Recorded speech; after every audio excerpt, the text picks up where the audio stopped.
Hello, my name is Emma Wilson. I live in Cornelius, Oregon, and I am here on behalf of myself, Asha, and every teen going through a difficult time.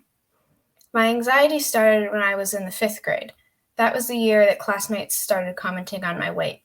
My anxiety started with stomach aches from nerves caused by just going to school. Thoughts constantly raced through my head, asking myself if what they were saying was true, and strategies for getting out of school. I would pretend to throw up, so the teachers were forced to call my parents to pick me up.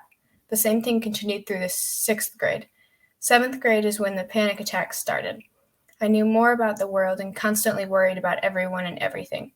People in middle school were a lot nicer, but the damage was done. Another thing that contributed to my anxiety is that I was trying to figure out that I am biromantic, gender fluid, and asexual. This caused a lot of internal confusion and self-doubt. I was scared about coming out to my parents and friends. However, I did find labels that fit me and made me feel comfortable. I am lucky to have very supportive parents and friends. Several of my friends were also figuring out their sexuality and pronouns, which helped me become more comfortable talking about it.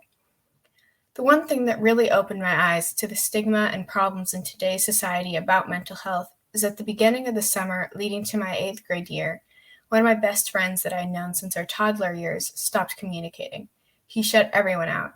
I was worried, but not as worried as I should have been. I knew that he was bullied in school, and I knew that he was struggling, but I didn't really do anything for a while. I gave him space, messaged him every once in a while, letting him know that he is loved, and if he wanted to talk, he could come to me, and eventually he did. He finally talked to me about his feelings. He told me that he was in a very dark place and almost killed himself, but that he eventually started to get better. He was 14 when this happened. He was still in middle school, and he was suicidal and depressed. That should say something about the society we live in and how much it screws up kids.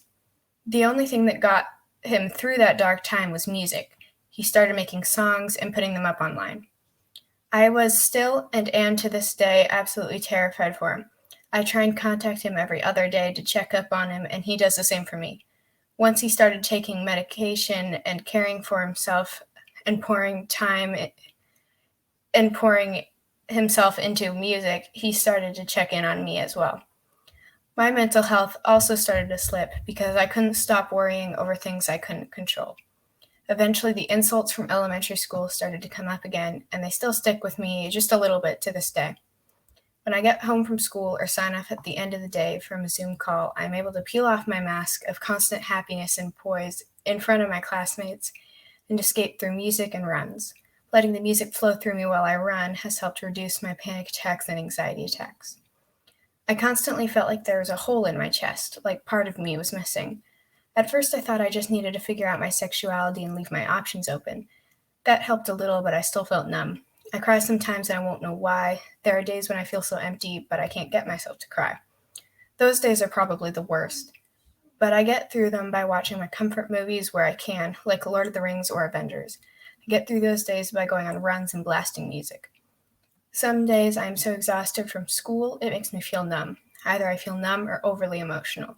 The irregular sleep schedule doesn't help either. I have a hard time sleeping due to the thoughts racing around in my head.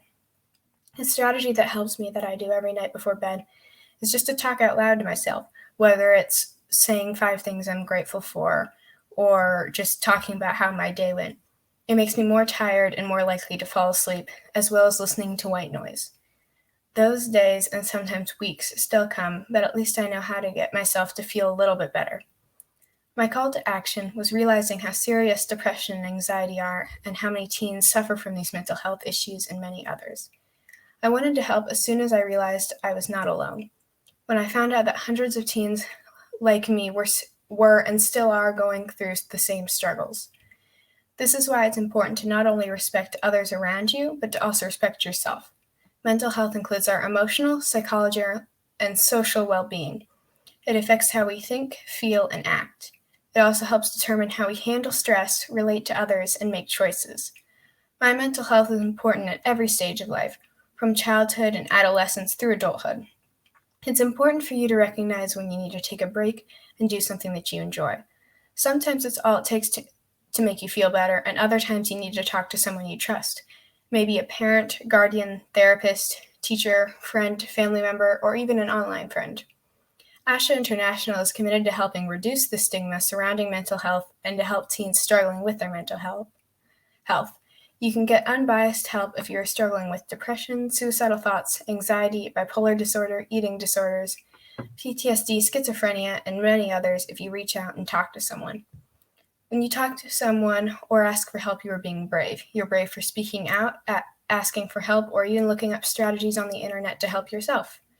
You are brave for getting up and out of bed every morning, and you are strong for every time you remember to eat. We should all imagine the day when every person on the planet is willing to help. To give that person sitting on the edge of a bridge, legs dangling over the edge, a hug, to let them know that everything will be okay. Ever heard the saying, "We are all in the same boat"? I find that not to be true. We are all in the same ocean, but some of us are in a rowboat, others are clinging to driftwood, and others are treading water. If you are one of those people on a boat, it is your job to help as many people as you can. I urge you to call for help if you are struggling, help others, and care for yourself. Thank you for listening to my story. To see more stories of hope and explore a wide variety of wellness resources to help yourself or someone you love, please visit us at www.myasha.org.